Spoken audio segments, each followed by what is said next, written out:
어, 오래전의 이야기입니다. 제가 아마 대학원 때인 것 같습니다. 함께 교회에서 그 대학부를 했던 분들 가운데 한 분이 아가방을 오픈하게 되었습니다. 그래서 한 3살, 4살 유치원 가기 직전에 아이들을 돌봐줍니다. 가정집에서 하니까 처음에는 몇 명을 데리고 시작을 했는데 이게 이제 소문이 나서 점점 아이들이 많아지게 되었습니다. 혼자 감당할 수 없으니까 이제 후배 중에 한 여학생을 이제 졸업을 갓 한 여학생을 이제 초청을 해서 함께 이제 교사로 일을 하게 하였습니다. 그런데 이 후배 아이가 이제 저도 잘 알죠. 아주 이쁘장하게 생기고 성품도 너무 좋은데 이거 뭐 유치원 선생님하기 딱 좋습니다. 그런데 한 가지 부족함이 있는데 그게 뭐냐면 너무 성격이 넉넉합니다. 그래서 여러분 아이들 키워보시면 아시겠지만 3살짜리, 4살짜리 친구들끼리 좋다고 놀다가도 아차하는 순간 싸우게 되면 어떻게 되죠? 어느 순간 머리를 끄집어 다닐 수도 있고 잘못하면 핥히게 되고 얼굴에 상처가 나면 난리가 나게 되죠. 그럼 부모님들이 와서 항의하게 되고 부모끼리 싸우는 일도 벌어지게 됩니다. 그래서 이 아이들이 싸우는 것들이 굉장히 민감하고요. 그래서 안전, 첫 번째, 두 번째 싸우는 거를 잘 관리하는 거가 이 아가방에서 중요한 문제였습니다. 한 번은 이제 선배 언니죠. 원장인 선배 언니가 뭔가를 막 준비하면서 바쁜데 마침 또 저쪽 큰 구석에서 두 아이가 놀다가 싸우기 시작합니다. 근데 이게 심각합니다. 가만히 보니까 누군가 헐클 것 같아요. 그래서 이거 어떡하나, 나 지금 손에 물도 묻고 뭐 하고 있는데 어떡하나 하면서 선생님을 찾게 되겠죠. 선생님을 딱 보니까 선생님이 바로 옆에 있는데 선생님께서 하는 얘기가 뭘까요? 얼른 뜯어 말리고 싸우지 마라 이렇게 뭐 타르기도 하고 혼돈해야 되는데 그러지 않고요. 느긋한 표정으로 얘들아 그러지 마, 얘들아 그러지 마 이렇게 하고 말더라는 것입니다. 그 후에는 어떻게 됐는지는 잘 기억이 안 나지만 이럴 때 참 곤란하죠. 긴박할 때는 긴박하게 움직여줘야 됩니다. 때로는 이런 느긋한 성격의 분들이 우리에게 필요합니다. 우리 너무나 특히 한국 분들은 급해가지고요. 그죠? 그래서 얘기 끝까지는 안 들어요. 그리고는 흥분해가지고 싸우고 감정 상하고 그죠? 그래서 그럴 때는 좀 곳곳에 그야말로 좀 성격이 느긋한 분이 있어서 우리를 좀 풀어주고 우리를 좀 넉넉하게 만들어주는 것이 필요하죠. 그런데 반대로 모든 분들이 넉넉하면 곤란합니다. 그래서 그럴 때는 또 우리가 참 아주 심각한 상황 앞에서도 느긋하게 있다가 큰 파도를 맞게 되는 경우도 있기 때문에 그렇습니다.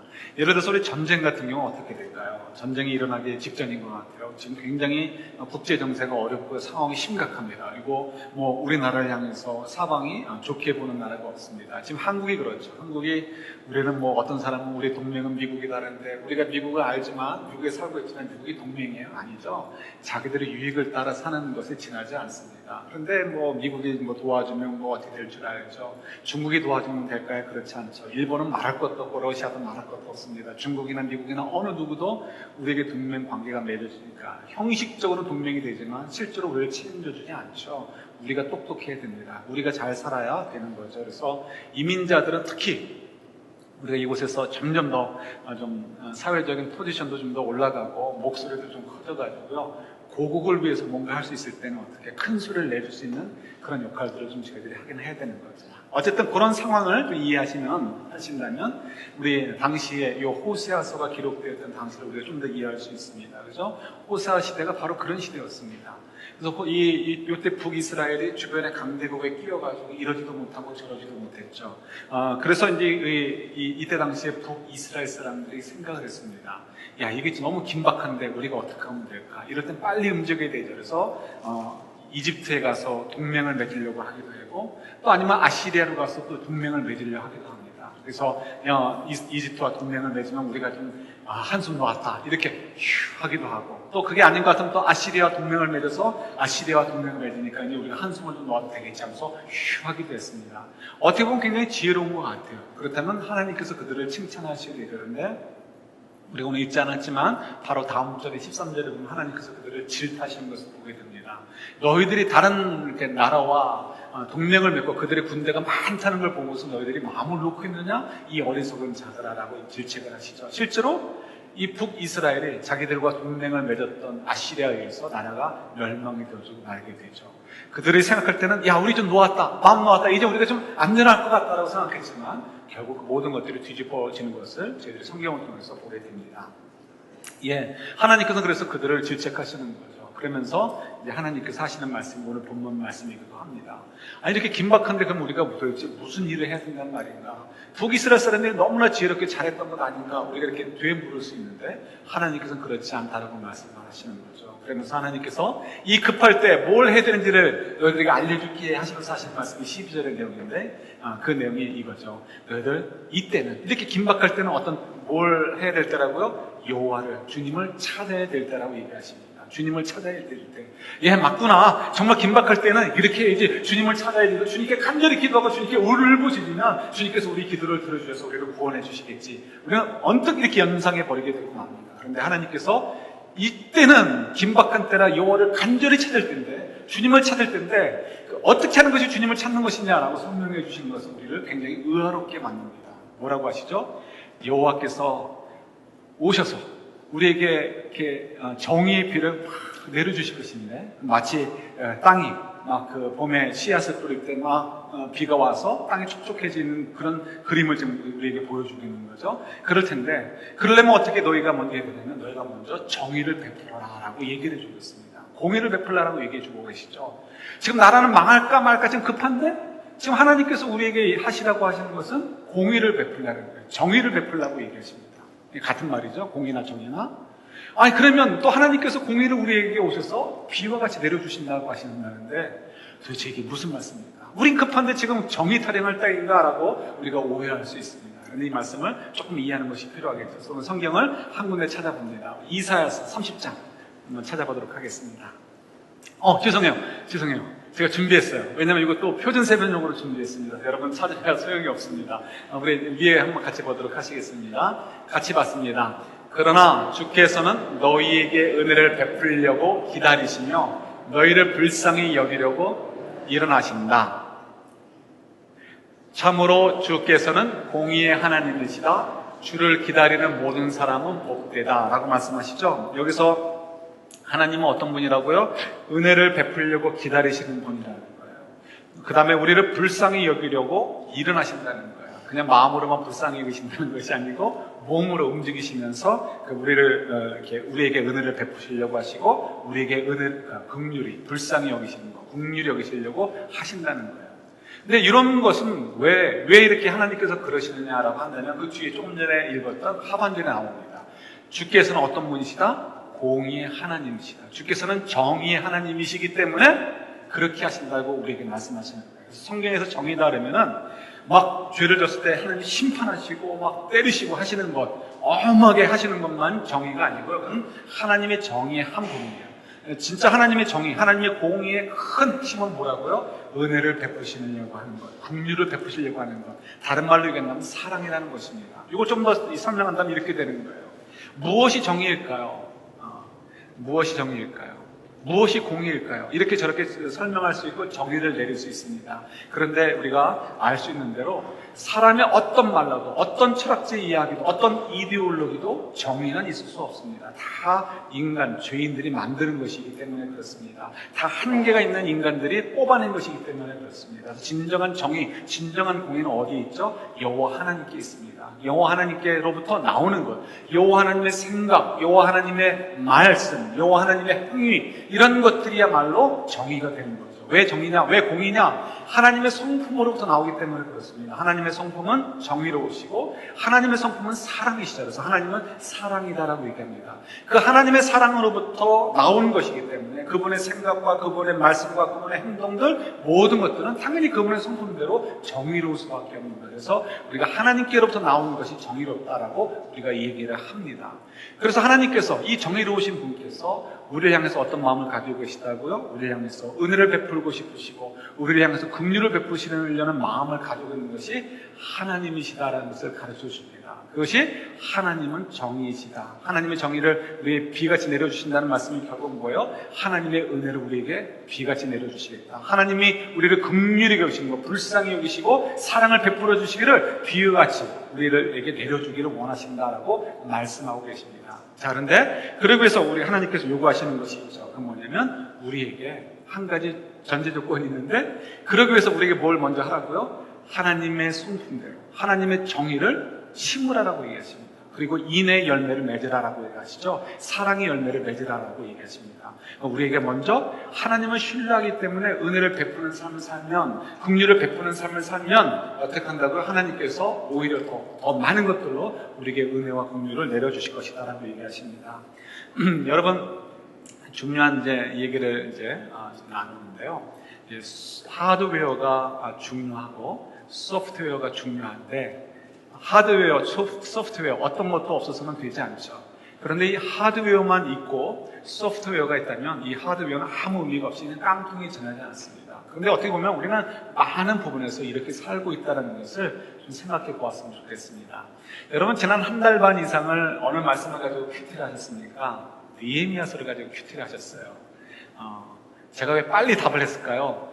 어느 분도 입술이 움직이지 않는 것을 느끼면서 야, 이 며칠 지났다고 벌써 다 잊으셨나 이런 생각이 들어서 놀란 가슴에 빨리 대답을 했습니다. 느헤미야서죠. 느헤미야서가 앞에는 그래도 재미가 있었습니다. 중간까지만 해도 재미가 있었죠. 느헤미야, 왕의 총애를 받았던 사람이 총독으로 내려와서 이렇게 나라를 좀 어떻게 하든지 기틀을 좀 마련하고 돌아가는 그 과정들이 기록되어 있습니다. 그래서 우리가 좀 역사 소설을 좀 잘 보는 분들은 이 그 짧은 그 글들 속에서 Between the Line이라고 하죠. 무슨 일들이 벌어졌는가를 조금 더 볼 수가 있습니다. 음모가 있었고 그 음모를 이기는 방법들이 있었고, 그래서 굉장히 재미있게 읽을 수 있습니다. 그런데 중간 이후에 가면은 문제가 달라집니다. 이 중간까지만 해도 성벽, 예루살렘 성벽, 무너졌던 성벽을 재건하는 이야기가 기록되어 있는데요. 그 속에 이제 음모가 나오기도 하죠. 근데 이 재건이 끝난다면은 너무 재미가 없어져. 특별히 느헤미야가 다시 왕에게 불림을 받아서 갔다가 다시 돌아오게 되죠. 그 돌아온 다음부터 이야기는 더 재미가 없습니다. 그래서 그때는 주로 무슨 내용이 기록되어 있습니까? 성전이 이제 완공된 다음에 이야기예요. 성벽도 완공됐어요. 그 다음에 나오는 것들은 재미가 없어요.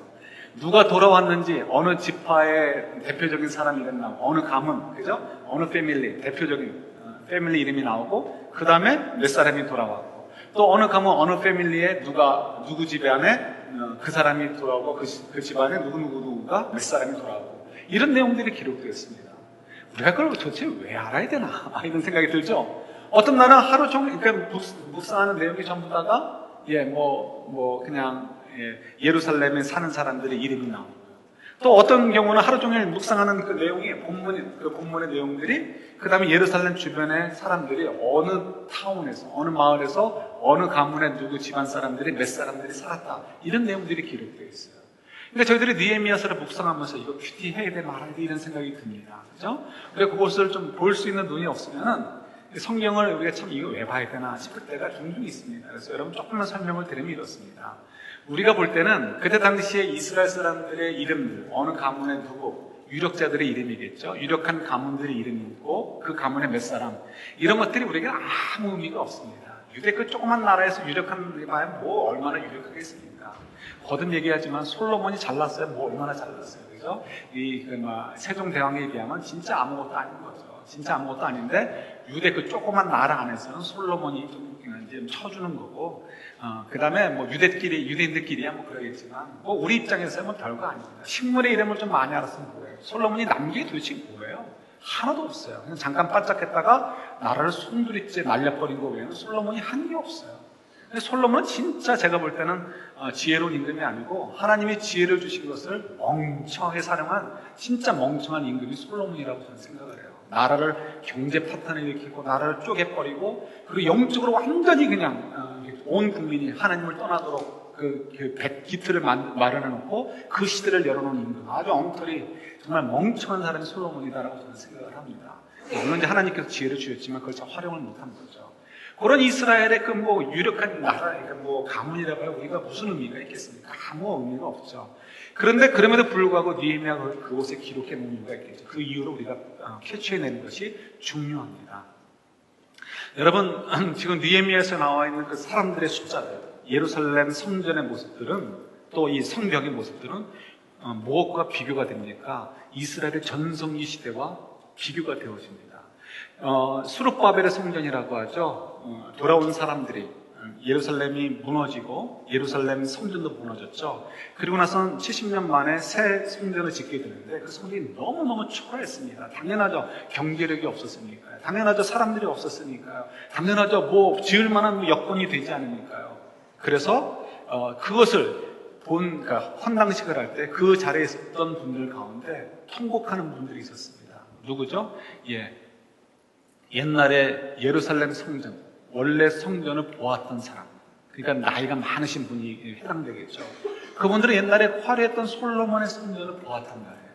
근데 지금 재건해 놓은 성전을 보니까 이건 너무너무 초라한 거예요. 그러니까 너무너무 속상해서 우리가 어떻게 이렇게 되었나, 우리가 어떻게 이렇게 되었나 하고 하면서 성전을 봉헌하는 그 순간에 통곡하는 모습을 보게 됩니다. 이것이 굉장히 우리에게 주는 사인이 굉장히 큽니다. 지금 이 느헤미야서에 기록되어 있는 예루살렘 성벽의 재건도 마찬가지예요. 옛날 다윗의 성벽, 솔로몬의 성벽, 그 이후에 지어진 확장된 예루살렘의 컸던 든든했던 성벽과는 비교가 되지 않습니다. 그야말로 사람들이 조롱하는 것처럼 여우가 지나가도 무너질 것 같은 그런 흙으로 된 그런 곳들이 많이 있었을 것이고 형편없었을 것입니다. 그곳에 사는 사람들은 살 사람들이 없었어요. 왜냐하면 그 예루살렘 안에 경제적인 기반이 없었습니다. 그래서 어떻게 해요? 제비를 뽑아가지고 네가 거기서 살아 하면서 그 사람 문제로 살도록 했을 만큼 예루살렘이 피폐화되어 있었습니다. 그리고 그 안에 사는 사람 숫자는 당연히 옛날에 비해서 굉장히 작은 거죠. 주변에, 그리고 예루살렘 주변에 사는 사람들의 이름들이 나옵니다. 동네 이름이 나옵니다. 그 동네들 이름들은 옛날 유다 땅에 얘기하면 아무것도 아닙니다. 조금밖에 되지 않습니다. 그리고 그 속에 사는 인물들의 수도 굉장히 줄어들었습니다. 한마디로 얘기한다면 뭐가 연상이 되는가? 비교가 연상이 됩니다. 옛날에 전성기 시대에 화려했던 때와 그리고 지금의 아주 형편없는 때, 느헤미야 시대의 형편없는 때를 비교하는 거죠. 그러면 창피해서라도 기록해놓고 싶지 않을 것 같아요. 저 같아요. 그러나 꿋꿋하게 기록해 놓은 이유가 있겠죠. 뭘까요? 비교가 아니고요. 중요한 것은 회복이라는 단어가 있어요.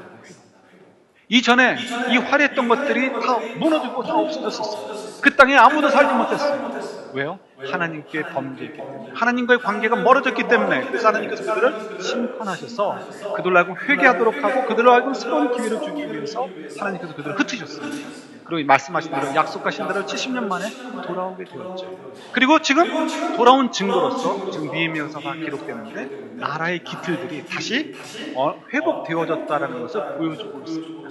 비록 과거에 비하면 형편없지만, 그러나 지금 어떻다고요? 어쨌든 간에 하나님의 성전이 다시 재건되었고 하나님의 도성인 예루살렘이 회복되었고 도성 안에 사람들이 살고 있고 주변의 마을에 사람들이 살고 있고, 그리고 옛날에 비하면 형편없는 숫자의 형편없는 모습이지만 레위인들을 세워서, 제사장을 세워서 그 가문들의 사람들을 통해서 하나님을 섬기도록 해놓았다라는 것이 느헤미야서 끝부분 하반기에 반 이상이 뒤에 나오는 내용들입니다. 이걸 통해서 뭘 기억하라고요? 비교가 아니고 우리가 왜 이렇게 초라하게 되었을까? 이게 아니고요, 회복되어졌다는 거예요. 그 전에 하나님께 범죄함을 통해서 깨어졌던 하나님의 관계가 다시금 어떻게 됐다? 회복되어졌다.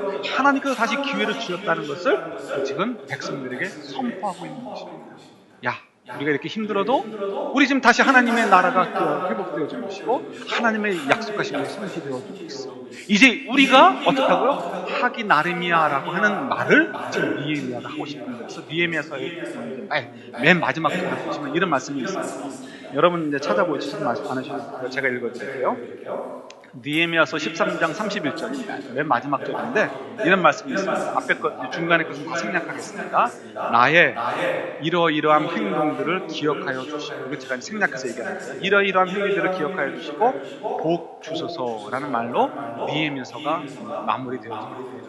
근데 요 13장에 보면 나의 이러이러한 행위들을 기억하옵소서라는 얘기가 한 번 나오는 게 아니고 여러 번 나옵니다. 그래서 그 이러이러한 행위란 뭐냐면 하나님의 말씀을 따라 순종했던 어떤 내용들, 하나님을 향해서 열심을 냈던 어떤 내용들, 하나님을 향해서 헌신을 했던 어떤 내용들, 이런 것들을 기록해 보았습니다. 그러면서 이런 것들을 기억하시면서 하나님 저에게 복을 주옵소서라고 이제 13장 31절에서 기록하고 느헤미야서가 끝을 맺게 됩니다. 어떤 생각하면 이럴 수 있습니다. 처음에 뭐 잘 나가다 끝에 가서 자기 자랑과 자기 복받을 것만 얘기하면서 느헤미야서가 끝내네? 이렇게 생각할 수 있습니다. 느헤미야서 그렇게 기록되겠습니까? 아니죠. 얼마든지 느헤미야는 그렇게 얘기할 만한 자격이 있습니다. 우리가 잘 알다시피 조금 전에도 말씀드렸듯이 왕의 총애를 받던 신하 중에 한 명이었습니다. 그렇다면 그는 왕 옆에 있으면서 계속 승승장구해야 되고 왕으로부터 상을 받아야 될 사람입니다. 그러나 그가 자기 출세길을 포기하고 하나님을 향한 열심 때문에, 하나님은 백성들, 나라를 향한 열심 때문에 총독으로 자원해서 내려오게 됩니다. 총독 좋은 자리가 아니었습니다. 그때 당시에 페르시아 제국에서는. 그래서 우리 느헤미야서를 보면 총독이 자기 부임제를 가는 동안에도요, 자기 목숨을 걱정해가지고 왕에게 사인 받아가야 되는 상황. 총독이 자기 부임제에 와서 왕의 명령을 따라 움직이는데도 불구하고 주변에 있는 다른 총독이나 다른 사람들에게 핍박을 받고 그리고 또 목숨까지 위협을 받는 상황. 그러니까 얼마나 열악했는가를 우리가 알 수 있게 되는 거죠.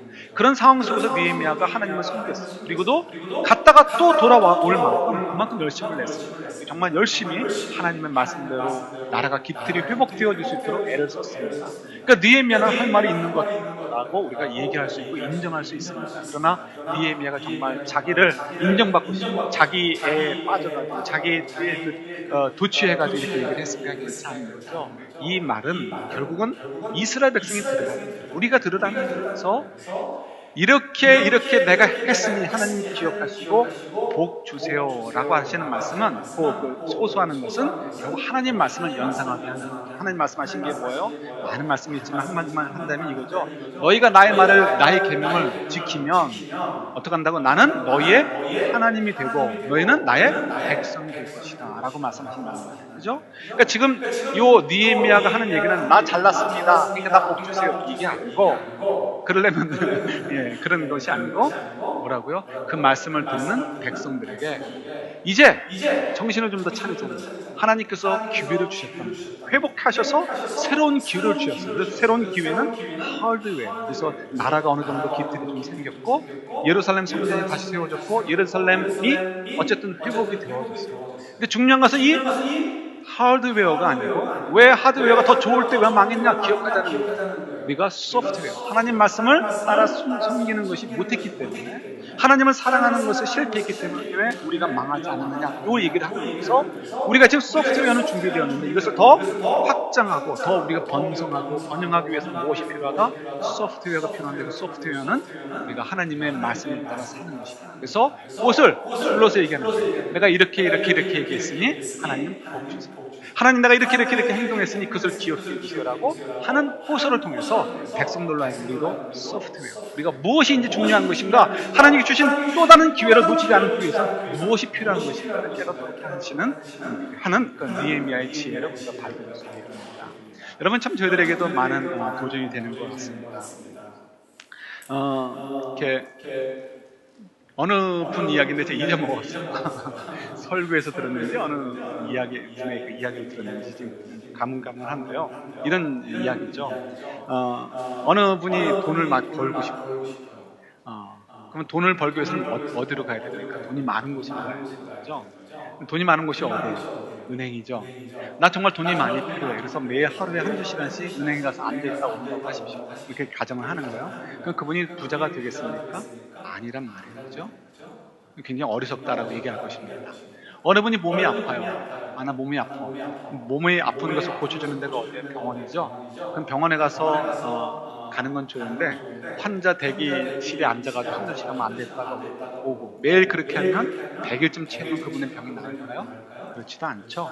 반드시 의사를 만나야 되고 또 돈을 벌기 위해서 반드시 액션을 취해서 어떤 행위를 지혜롭게 행해야 됩니다. 우리가 하나님의 사랑을 받고 싶어요. 하나님의 사랑을 받고 싶은 것도 굉장한 믿음이에요. 그것도 은혜가 아니면 깨달을 수 없습니다. 하나님의 은혜를 주시든 말든 난 내가 알아서 할 수 있어 라고 하는 거는 아직 하나님을 모르기 때문에. 근데 하나님은 알아서 하나님의 사랑을 내가 좀 받고 싶다 그러면 어떻게 해요? 교회로 온답니다. 근데 교회 와가지고 일주일에 1-2시간 앉아서 예배드리고 가면 그러면 하나님의 은혜와 사랑을 누릴 수 있어요? 마치 은행 가서 1-2시간 앉아있다 오면 돈 벌겠지, 돈이 생기겠지, 병원에 가서 1-2시간 앉아만 있다 오면 뭐 병이 낫겠지 하는 생각과 똑같이 어리석은 생각이 들죠. 근데 어떻게 해요? 우리가 뜨끔하죠. 우리가 그렇답니다. 그 어떻게 하면 우리가 하나님의 은혜와 자비를 누릴 수 있을까? 비와 같이 내리듯이 하나님의 사랑을 풍성하게 누릴 수 있을까? 예, 그건 뭐 다른 것이 아니죠. 오늘 그 이야기를 통하면 우리가 좀 경험이 필요합니다. 우리가 먼저 행하는 것이 좀 필요해요. 우리가 경험을 함 통해서 보이는 것들이 있기 때문에 그렇습니다. 이해할 수 있는 것들이 있기 때문에 그렇죠. 작년에 제가 그 재팬타운에서 런치 약속을 갔다가 차례가 한번 틀렸잖아요. 금요일 날이었던 것 같습니다. 뭐 금요일이면 주말이면 좀 쫓기니까 늘 좀 긴장해서 살죠. 근데 마침 그날은 부득불 금요일 날 점심에 약속이 있었고 또 그 어라운드 그 지역 근처에서 또 저녁 약속이 있었습니다. 금요일 날은 샌프란시스코 재팬타운 들어갔다가 교회로 왔다 갔다 할 때는 길이 굉장히 많이 막힙니다. 그래서 1시간에 해결이 되지 않을 때가 있습니다. 그러니까 왔다 갔다 하려면 시간이 너무 많이 걸리니까 굉장히 어리석은 것 같아요. 그래서 책하고 그다음에 컴퓨터하고 다 준비해가지고 이제 밴에다 실었습니다. 보이지 않게 뒷열에다 실은 거예요. 그래서 점심 끝나고 그다음에 저녁 시간까지 3-4시간 정도 있으니까 카페나 어디 가서 주요 준비를 해야지 그런 마음을 가지고 있었습니다. 그런 재팬타운 그 계열이 큰 길에다가 파킹을 하고 그리고는 이제 점심 식사하고 내려오는데 재팬타운 그 광장에서 계단 따라 내려오는데 저희 차가 보이는데 중간 문이 열려 있어요. 윈도우가 열려 있는 거예요. 그래서 제 생각에는 뒤에 앉으셨던 분이 더워서 열어놓으셨다가 그냥 깜빡하고 가셨나 보다 생각을 했습니다. 그러면서도 뛰지 않았어요. 뒤에 3열에 넣어둔 가방이 있었지만 한 번도 잊어버린 적이 없으니까 설마 누가 가져갔겠구나. 정말 그냥 있을 거라고 생각을 했습니다. 그래서 얼른 가야 되겠다는 마음도 없이 느긋하게 얘기하면서 갔습니다. 가까이 가서 보니까 윈도우를 내려놓은 게 아니고요. 윈도우가 깨져 있는 거예요. 처음에는 우리 차가 윈도우가 저렇게까지 내려가나 이런 생각을 하면서 좋네 이렇게 생각을 했어요. 근데 알고 보니까 깨져버린 거예요. 그러면서도 설마 가방이 없어졌을까라는 생각을 했습니다. 근데 가방이 없어졌어요. 그러니까 이 도둑하는 사람이 가방을 받는지 안 받는지 모르지만 깨고 가방을 가져오는 거죠. 어느 성도님이 며칠 전에 얘기하는데 샌프란시스코 에어리에서 1년에 그런 차 도둑을 만나게 45,000건입니다. 45,000건. 그러니까 여러분들이 그런 경험을 하신 분들이 많이 계신데 혹시 아직 경험을 안 하신 분이면 굉장히 럭키하시고 은혜를 받으시는 분들이죠. 45,000건 엄청난 거죠. 그것도 뭐 신고 받은 것만 45,000건이니까 신고 안 한 것까지 합치면 얼마나 더 많이 있겠습니까? 근데 그 순간 그걸 경험하고 나서 제가 이제 이해되는 것이 있습니다. 그 전까지만 해도 이렇게 프리웨이를 달리다 보면 차가 좋은 차인데 멀쩡한 차인데 윈도우 하나가 없이 바이널로 붙이고 테이프로 붙이고 다니는 차도 있었어요. 여러분들 보시죠. 저는 이해를 못했습니다. 저런 좋은 차, 멀쩡한 차를 타고 다니는 사람이 윈도우가 비싸서 그런가? 왜 저걸 안 하고 저렇게 다닐까? 제가 그렇게 한 3일 동안 다녔습니다. 왜냐하면 인슈런스 컴퍼니가 이거를 업소고 안 해주면 바꿀 수가 없어요. 그 과정 동안 며칠 동안은 그렇게 다닐 수밖에 없었습니다. 이해가 되는 거죠. 그 다음에는 보이기 시작하는 것이 있어요. 뭐가 보이냐면 특별히 재팬타운을 가면 여러분도 한번 보시죠. 사방에 파킹랏 밑에 이 유리가 깨져가지고 파편들이 있는 것이 있어요. 일부러 안 치우는 것 같아요. 경고하기 위해서. 정말 그런 것들이 그전에는 보이지 않았는데 어느 순간부터는 그게 얼마나 많이 보이는지 경험을 하니까 보이게 되고 이해가 되어지고 그러니까 조심하게 되는 거예요. 우리가 하나님의 사랑, 하나님의 은혜를 막 누리고 싶은데 우리가 어떻게 하면 그걸 좀 더 이해할 수 있고 풍성하게 누릴 수 있을까요? 그게 보일까요? 그러기 위해서는 우리가 한 가지 필요하다는 거예요. 그걸 우리에게 가르쳐 주시는 거예요. 그게 뭐냐면 우리가 먼저 하나님의 정의를 심으라는 거예요. 정의를 심으라는 거예요. 정의가 뭐라고요? 은혜를 베풀고 긍휼한 마음으로 행동하는 거예요. 그러니까 우리가 먼저 하나님을 신뢰해서 내가 먼저 은혜를 베푸는 삶, 긍휼을 베푸는 삶.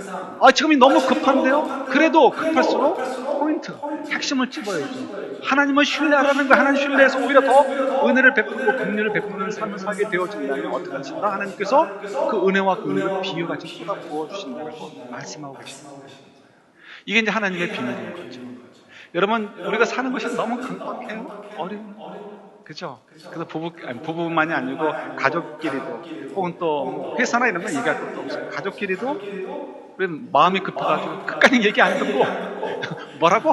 이러면서 막 이 날쌘 거물 끌어내려고 하는 것이 우리 오늘 현대인들의 모습이에요. 이거는 저희들이 인격이 부족해서가 아니고 신앙이 부족해서가 아니고 이 세상이 너무나 그렇기 때문에 별 어쩔 수가 없어. 우리도 그 속에 살고 있기 때문에 그렇습니다. 그런데 문제는 뭐냐면 우리는 그 속에서만 살 뿐만 아니라 눈에 보이지 않지만 하나님 나라 속에 살고 있어요. 하나님 은혜 가운데 살고 있는 거죠. 그래서 하나님께서 우리가 하나님의 은혜를 좀 더 이해했으면 좋겠어요. 하나님의 은혜가 더 보여서 하나님의 은혜를 더 사모하면서 살기를 원하셔요. 그래서 요구하시는 게 뭐냐면 너 이렇게 강박하지? 어렵지? 긴박하지? 얼른 어떤 수단을 찾아야 될 것 같지?